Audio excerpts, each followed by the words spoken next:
আজকের রাত ঘুমানোর রাত না, আজকের রাত নাক ডেকে ঘুমিয়ে পড়ার, ভাত মাছ খেয়ে ঘুমিয়ে পড়ার রাত নয়।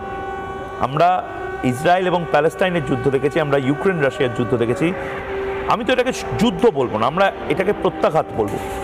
পাকিস্তানের নৈতিক কোনো জায়গা নেই এই যুদ্ধটা লড়ার, ওরা যুদ্ধ লড়তে পারছেও না। এবং আমি সেই সমস্ত রাষ্ট্রবাদীদেরকে আজ বলবো, রাত 3টের সময় আমি সেই রাষ্ট্রবাদীদেরকে বলবো, রাষ্ট্রবাদীরা এখন একটা প্ল্যাটফর্ম দরকার। এবার খালি আমরা বিশ্বকাপের সময় এক হই না, বলিউডের সিনেমা দেখে এক হই না, সারা বছর রাষ্ট্রবাদীদের এই মুহূর্তে এক হয়ে বলার সময় এসেছে।